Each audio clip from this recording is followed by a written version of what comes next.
قل یا ایھا الکافرون لا اعبد ما تعبدون ولا انتم عابدون ما اعبد آمنت باللہ صدق اللہ مولانا العظیم۔ معزز و مکرم سامعین، کروڑا بار شکر ہے اس پروردگار عالم کا کہ جس نے آج کی صبح ہمیں پھر سے زندگی عطا فرمائی اور ہمیں یہ سعادت اور توفیق دی کہ ہم اپنے پروردگار کے ہاں آ کر سجدہ ریز ہوئے۔ سورہ الکافرون، اس کا شان نزول اس طرح سمجھیں کہ ابتدائی دور کے اندر، اسلام کے ابتدائی دور میں نبی اکرم صلی اللہ تعالی علیہ وآلہ وسلم نے جب قریش مکہ کو اسلام کی دعوت دی تو انہوں نے طرح طرح کے اعتراضات کیے۔ پھر جب دیکھا کہ یہ ہٹنے والے نہیں ہیں، مجبور ہو گئے، تو حضرت جناب ابی طالب کے پاس آئے اور انہیں آ کے کہا کہ تمہارے بھتیجے ہیں اور ان کی وجہ سے معاشرے کے اندر اور قوم کے اندر ایک بکھراؤ آ رہا ہے، قوم بکھر رہی ہے، تو آپ اس طرح کریں کہ انہیں آپ سمجھیں اور انہیں کہیں کہ ہر بندہ جو بھی کوشش کرتا ہے نا، اس کی بنیادی یہ 3 وجوہات ہوتی ہیں، یا تو وہ دولت چاہتا ہوتا ہے، یا وہ شہرت چاہتا ہوتا ہے، یا وہ خوبصورت رشتہ کوئی لڑکی چاہتا ہے۔ یہ 3 بنیادی وجوہات ہوتی ہیں۔ آپ اپنے بھتیجے کو کہہ دیں کہ اگر یہ چاہتے ہیں انہیں دولت، تو ہم عرب کا سب سے بڑا امیر آدمی سے بنا دیتے ہیں، اس قدر سونا اس کے قدموں میں ڈھیر کر دیتے ہیں، یہ اپنی تبلیغ چھوڑ دیں۔ اگر یہ چاہتے ہیں کہ سرداری، ہم اپنے قبیلے کا، اپنے اس معاشرے کا سب سے بڑا سردار انہیں بنا دیتے ہیں، یہ تبلیغ کرنا چھوڑ دیں۔ اچھا دیکھیں کہ بھئی بڑا سردار ماننے کے لیے تو تیار تھے، نبی ماننے کے لیے تیار کیوں نہ تھے؟ ٹھیک ہے نا، بھئی بڑا سردار جب مانیں گے پھر بھی تو حکم انہی کا چلے گا نا، لیکن سردار کے حکم میں اور نبی کے حکم میں فرق ہوتا ہے، ٹھیک ہے نا۔ سردار کا ہر حکم ماننا فرض نہیں ہوتا، سردار کے حکم کا انکار کر دینا کفر نہیں ہوتا، سردار کے ساتھ لڑائی جھگڑا کر دینا، اس کی توہین کر دینا انسان جہنمی نہیں ہو جاتا۔ نبی کی ذات وہ ہوتی ہے کہ جس کے بارے تھوڑا سا بھی ذہن کے اندر خلل پیدا ہو انسان کافر ہو جاتا ہے۔ نبی کی وہ ذات ہوتی ہے کہ اگر وہ کہہ دے، کوئی وجہ بھی نہ ہو، نبی کہہ دے کہ اپنی گردن کاٹ دے، اپنے ہاتھ کے ذریعے فی الفور اپنی گردن کاٹنا فرض عین ہو جاتا ہے۔ یہ فرق ہے نبی اور سردار کے اندر۔ تو وہ سردار ماننے کے لیے، سب کچھ ماننے کے لیے تیار تھے۔ پھر کہا کہ اگر یہ کسی لڑکی کے متعلق چاہتے ہیں تو عرب کے معاشرے میں جس کی طرف بھی اشارہ کریں تو ہم فی الفور اسی سے رشتہ ان کا کرا دیں گے۔ یہ 3 آپشن مین ہوتے ہیں، اور جب بھی کوئی دین کے معاملے میں بکا ہے نا، ان کی یہ 3 وجوہات ہوتی ہیں۔ دولت کی وجہ سے بعض لوگ اپنا دین بیچ دیتے ہیں، ٹھیک ہے نا۔ تو یہ 3 چیزیں انہوں نے سامنے رکھی کہ اپنے بھتیجے کو سمجھاؤ اور انہیں کہو کہ اگر تینوں میں سے تینوں چاہتا ہے ہم تیار ہیں، ان میں سے کوئی ایک خاص کرنا چاہتے ہم فی الفور تیار ہیں۔ نبی ماننے کے لیے تیار نہیں ہیں، کیونکہ نبی مان لیا تو ہماری زندگی کا ہر لمحہ اس کے آرڈر کے مطابق ہوگا۔ اگر ایک لمحہ بھی اس کے آرڈر کے برعکس ہم چلے، جہنمی ہو جائیں گے، کافر ہو جائیں گے۔ تو لہٰذا سردار ماننے کے لیے تیار ہیں، سب سے بڑا امیر کرنے کے لیے تیار ہیں، خوبصورت لڑکی کے ساتھ نکاح کرنے کے لیے، یہ ساری باتیں ماننے کے لیے تیار ہیں، نبی نہیں مان سکتے ہم، تو انہیں روکیں۔ جب رسول اللہ صلی اللہ علیہ وسلم کو ان باتوں کا پتہ چلا تو اللہ کے نبی صلی اللہ علیہ وسلم نے بات ہی ختم کر دی، فرمایا کہ انہیں کہہ دو تم تو مجھے امیر بنا کر یا اچھا رشتہ دے کر یا تم بڑا سردار رئیس بنا کر مجھ سے یہ تقاضا کر رہے ہو کہ میں یہ اللہ کی توحید کا درس چھوڑ دوں۔ تم اگر میرے ایک ہاتھ پر چاند، دوسرے ہاتھ پر سورج بھی اتار کر رکھ دو نا، پھر بھی میں محمد اللہ کی توحید کو بند نہیں کروں گا صلی اللہ علیہ وسلم۔ تو یہ ایک درس ہے ان لوگوں کے لیے خاص طور پہ جو اپنے مذہب کو، اپنے مسلک کو، اپنے دین کو تھوڑے دام کے ساتھ بیچ دیتی ہے، ٹھیک ہے نا۔ ہاں، اسلام کی اشاعت کے لیے حسن اخلاق ایک الگ چیز ہے، زبان میں مٹھاس ہو، انداز اچھا ہو، ادعو الی سبیل ربک بالحکمت والموعظۃ الحسنہ، بہترین لہجہ ہو، حسن اخلاق ہو، مسکراتا ہوا انداز ہو، اللہ کے دین کی طرف بلانا ایک اچھا طریقہ ہے۔ یہ نہیں ہے کسی کی وجہ سے انسان مسئلے کو بدل دے یا اپنے مسلک کو ہی بدل دے، اپنے مذہب کو بھی بیچ دے دنیا داری کے لیے، تھوڑے دام کے لیے۔ پچھلی قوموں کے علماء کے اندر یہ ایک طریقہ تھا، وہ تھوڑے پیسے کے ساتھ اپنے دین کو بیچتے، مسئلہ بدل دیتے تھے، ٹھیک ہے نا۔ تو پھر انہوں نے دیکھا کہ یہ ان باتوں کو ماننے والے نہیں ہیں، پھر دوبارہ آئے قریش مکہ کے بڑے بڑے سردار دوبارہ آئے، انہوں نے کہا کہ ایسا کرتے ہیں کہ آپ کی بات بھی رہ جائے، ہماری بات بھی رہ جائے، قوم متحد بھی رہے۔ وہ کیا ہے جی؟ وہ رائے یہ ہے کہ 1 سال ہم آپ کے خدا کی عبادت کریں گے، 1 سال تم ہمارے بتوں کی عبادت کرو گے۔ تو رسول اللہ صلی اللہ علیہ وسلم نے الیاذ باللہ ان تشرک باللہ کہا کہ میں اللہ کی پناہ چاہتا ہوں کہ میں اللہ کے ساتھ، تم تو 1 سال کی بات کرتے ہو، میں سیکنڈ کے کروڑویں حصے میں بھی تصور میں بھی نہیں سوچ سکتا کہ میں اللہ کے ساتھ شرک کروں کبھی۔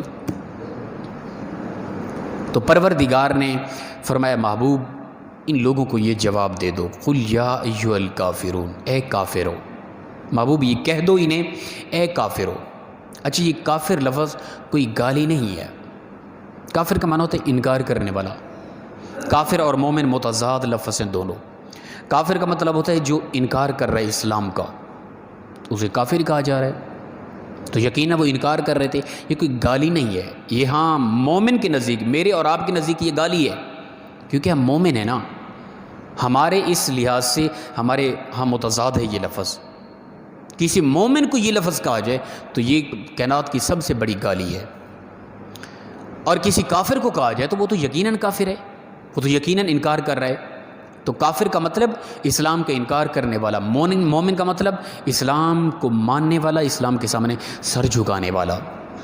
تو اللہ تعالیٰ نے فرمایا محبوب ان کو کہہ دو اے کافرو، لا اعبد ما تعبدون، میں نہیں پرستش کروں گا اس کی جس کی تم پوجا کرتے ہو، ٹھیک ہے نا، ولا انتم عابدون ما اعبد، اور نہ ہی تم عبادت کرو گے اس کی جس کی میں عبادت کرتا ہوں، ٹھیک ہے نا۔ تم کبھی میری ماننے والے نہیں ہو، میں تمہارے بتوں کی کبھی بھی، ولا انا عابد ما عبدتم، اور نہ ہی میں عبادت کروں گا اس کی جس کی تم عبادت کرتے ہو، ولا انتم عابدون ما اعبد، یہ بار بار دہرایا گیا، اور نہ ہی تم اس کی عبادت کرنے والے ہو جس کی میں عبادت کرنے والا ہوں، لکم دینکم ولی دین، تمہارا دین تمہارے لیے ہے، میرا دین میرے لیے۔ آئندہ کے لیے اس طرح کی بات تصور میں سوچنا نہیں ہے تم نے کہ میں تمہاری مان کر کبھی بتوں کی طرف متوجہ ہو جاؤں، ایسا قطعاً نہیں ہو سکتا۔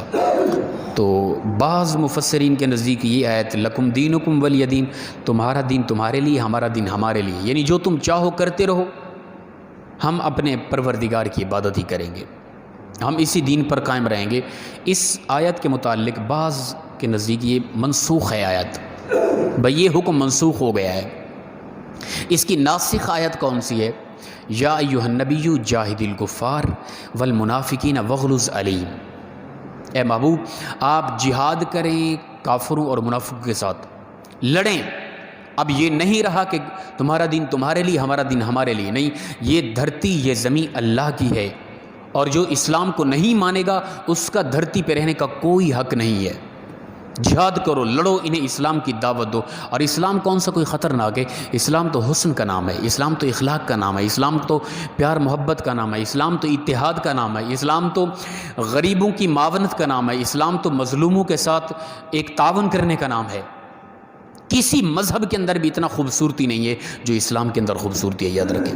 اسلام سے پہلے ہم توجہ کر کے دیکھیں، ماؤں باپ فوت ہوا، باپ کے ساتھ ماں کو زندہ دفن کر دیا جاتا تھا کہ اب باپ فوت ہو گیا، شوہر ہے فوت ہو گیا، اب اس بیوی اس کی وہ کیسے جیے گی؟ اس کا تو رہنے کا حق نہیں ہے نا۔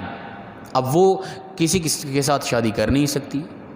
یہ ایک سوچ تھی اور ان لوگوں کے مذہب میں یہ چیز تھی.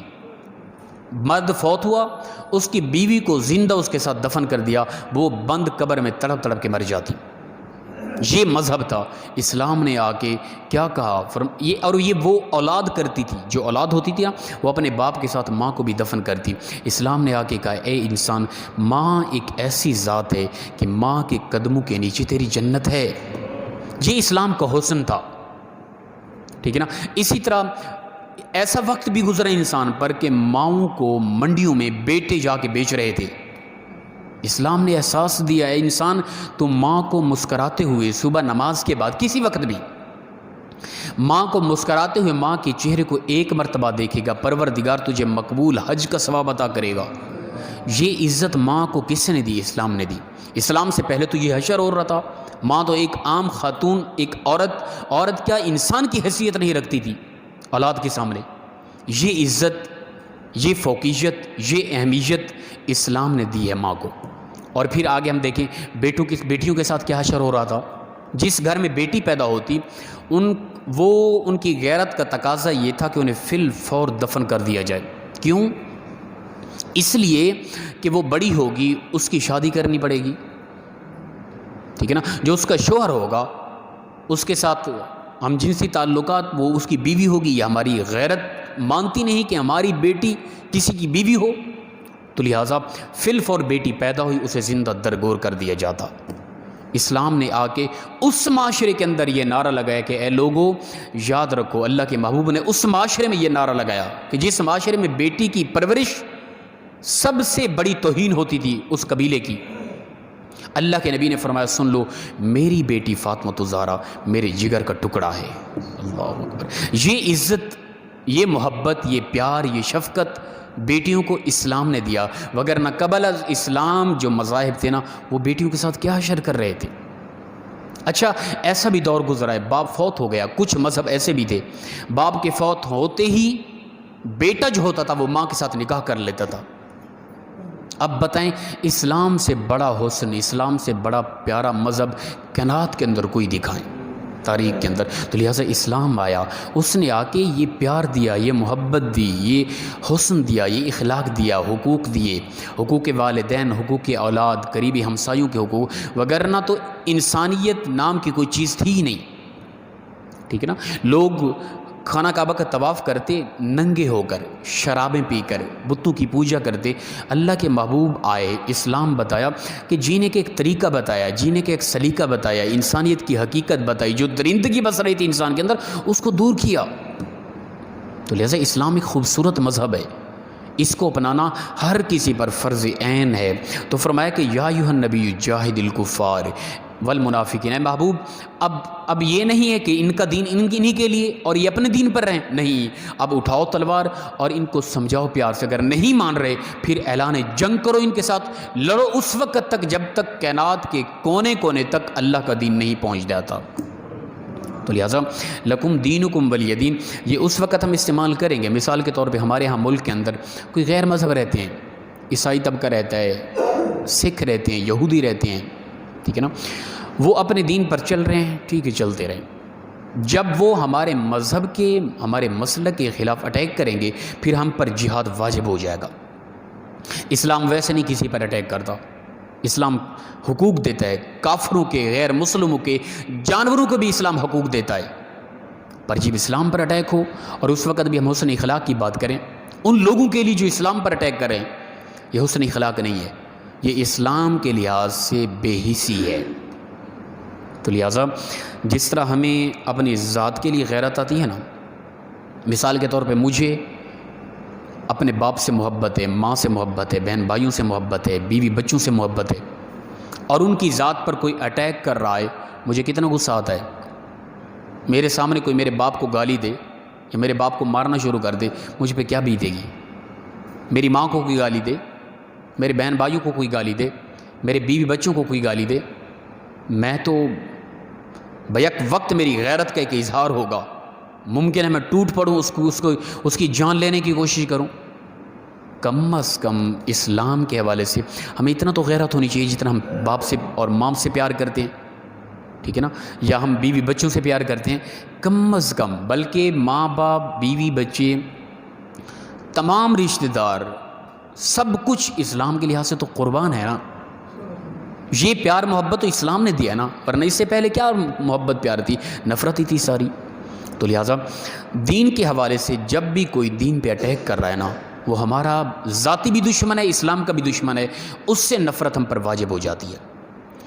تو فرمایا محبوب انہیں کہہ دیں یہ اگر امن کے ساتھ رہیں تو اپنے دین پر رہیں، پھر ان کے ساتھ کوئی جھگڑا نہیں. اسلام پر اٹیک کرتے ہوئے نظر آئیں، پھر یا ایھا النبی جاہد الکفار والمنافقین، پھر ان منافقوں کے لیے، ان کافروں کے لیے تلوار اٹھائیں اور میدان جہاد میں اتر جائیں. دعا ہے پروردگار مخلصانہ انداز میں ہم سب کو اسلام کی سمجھ بوجھ عطا فرمائے. وآخر دعوانا الحمدللہ رب العالمین.